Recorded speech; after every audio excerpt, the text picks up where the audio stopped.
What's good? It's Fevir. Today I just wanted to go over the games that have me excited moving forward through 2017 and possibly beyond. This is a short list to really hone in on what I'm looking forward to. Now these games all exist somewhat in that MMORPG field, and I only have a short list of 5 for you now. So starting off at number 5 is Worlds Adrift. And this title probably has the least amount of RPG elements on the list. Instead, what it seems to offer is a different take on those survival-esque games. So there's going to be plenty of crafting, resource acquisition to craft with, there's discovery, there's conflict, but more than that, a very heavy emphasis on discovery and exploration. And to aid in that, they have airships and gliders and grappling hooks to move you from island to island where this all takes place, and just a lot of things that are awesome, but more importantly are affected by physics. Bossa Studio, the people behind this title and probably best known for games like Surgeon Simulator or I Am Bread, it is a team that probably cares too much for the way physics influence game mechanics and probably doesn't care as much as others about there being a separate reason to play besides fun and enjoying the time you're actually playing.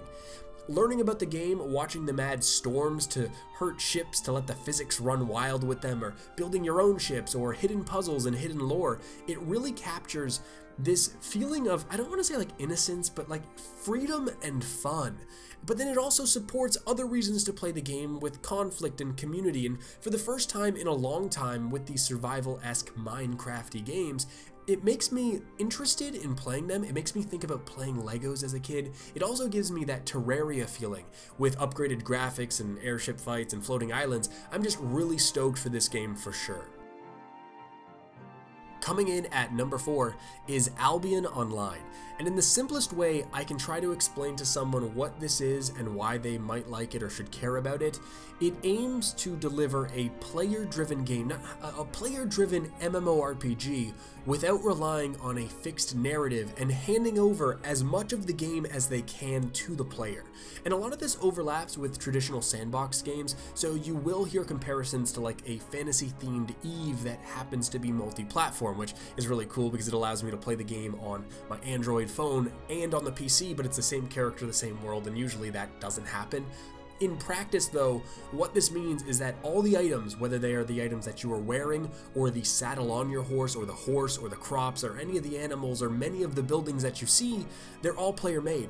They are created from resources taken from the world, crafted by people, and the placement of these materials in different areas and having limits to how much can be harvested at any one time, being the requirement for all these sorts of goods, introduces a type of almost geopolitics that fuels a very conflict-heavy game experience, since controlling, claiming, and defending these areas or villages that your clan or guild built are very core to the game itself. I don't want to say it's a PvP-oriented game, but I will say it's a conflict-oriented game. And this player control, or the lack of restrictions, passes over even to the characters where there are no hard-to-find classes, but I will say that it's conflict-defined, and because of this, the players move through and give meaning to the game. And this kind of player control, or the lack of restrictions or right way to play the game, passes over even to the characters, where there are no hard-to-find classes as you are what you wear, to borrow one of their taglines. With this, it means that different types of gear giving different stats and different abilities, you can play your own way. You don't need to choose a battle mage, you just equip in all heavy armor and give yourself a staff. And this type of play the game your own way exists in almost every aspect of the game. Hopefully you're playing with other people, because Albion is a dangerous place to go it alone. Number 3, and I might get some flack for this because it is an expansion, but Final Fantasy XIV Stormblood. MMORPGs usually only get one chance to be on lists at release. Even though expansions offer a great entry point, expansions allow them to have massive redesigns or all of the benefits expansions give. In the case of Final Fantasy XIV, I've never cared about any of that stuff. I look at Final Fantasy XIV as my Chocobo fix that happens every couple of years. It allows me to get my taste of that type of batshit crazy epic saga that only Final Fantasy can provide, and with an expansion, it comes new classes, some new mechanics, some abilities, some zones, etc. But for me, I just look forward to playing through the campaign, especially a lot of the campaign that just came through the patches since, like, in between the expansions, and the quality and the sheer length of the past expansions is on on par with like any Final Fantasy game that I played growing up, and probably a much better narrative than the last Final Fantasy 15. And even though I won't stick it out in the long term, I always look forward to seeing how the story plays out, and I should give an honorable mention here to the Elder Scrolls Online Morrowind expansion for similar reasons, but preference makes me give Final Fantasy the hard shout out. Almost at the end here at number 2 with Lineage Eternal. So stating my bias again, I played an absolute shit ton of Lineage 1. Unhealthy amounts, hurt my grades in school, skipped hanging out with friends, it was a real problem. Lineage Eternal looks like one of those action RPG, MMORPG hybrids that seem to be coming out all over the place. Now I have played or have spoken with people who have played or have watched extensively a lot of the other titles being released in this hybrid genre. Not the only one, but Lost Ark is definitely the other one that people talk to a lot. It is the big name Lost Ark vs Lineage Eternal, and in a lot of cases these games feel like action RPGs sprinkled with things you usually find in MMORPGs on top, usually to help stimulate the end game post level cap. Lineage Eternal, and again I'm going just from CPT, not the released game because it's not out, really comes off like an MMORPG first that just happens to be at that isometric viewpoint, kind of like Lineage 1. It is more of a sequel or a facelift to Lineage 1 than it is to Lineage 2. Like, this is not Lineage 3. Lineage Eternal, if anything, is a souped up version of Lineage 1. Now the title has a bit of a polarizing mechanic, the Eternal swap mechanic, which is reminiscent to Phantasy Star Online 2, where in this game you swap your character, which kind of represents a class that you need to gear up and customize independently, and you kind of have like this loadout. It's kind of like a weapon swap mechanic the more that I think about it, where you swap from one weapon to another and the other weapon is going to have all of these abilities, except in this game you have a ton of different characters and you sort of choose, I believe it's 4 right now from what I've seen, so you're kind of like this one-man army, and I love this. It really adds this level of depth, just like if you had a weapon swap game that allowed you to quickly weapon swap to 4 different sets of weapons, and then every weapon could be customized the same way that you can customize your character. That's what the system is like.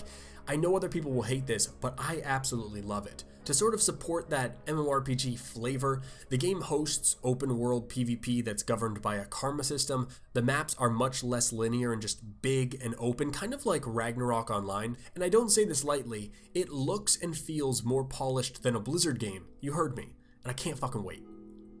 At number 1, the game that has me the most excited is Dauntless. There's something bittersweet, almost tragic to the game, because let's pretend I wasn't talking about this particular title, but I just said a PC online Monster Hunter-like game. Already with that, a very large group of people are frothing at the mouth because there doesn't exist something like that. And Monster Hunter is rad as fuck. The idea of a group of friends cooperatively going out to slay this huge enemy that you can't outgear, that takes tactics or strategy, that takes a very deliberate style of combat to take down, while you're equipped with just this array of weapons and armor that you crafted out of the countless beasts that you have slayed before, is rad. There is a beauty in its simplicity, and this is at the core of what Dauntless is all about, and that is what this game represents to a lot of people already. That is a scary challenge to take on because everything they do is going to be compared to Monster Hunter, and from everything I've seen, it was playable at PAX South and it will be again at PAX East. It's looking good, and the team over at Phoenix Labs looks like they're up to the challenge. Something that's very apparent and defining is the quirky art style of the game, which lends itself to these over-the-top monsters or behemoths that they're adding, and it also has that magic free-to-play price point. But my bias aside, from being one of those people who just needed to hear Monster Hunter-like game, there aren't a lot of games that are focused on just providing a great PvE cooperative experience, and with the more recent appeal to the type of combat found in like the Souls series or the indie games that show off what deliberate combat is all about, I think that this game could be the right thing at the right time. So that's my list. It's only 5 for a reason. I could shoot off every game, but then that doesn't really place any emphasis on the ones that I'm really excited about. Until next time, this is Fevir. Pearls.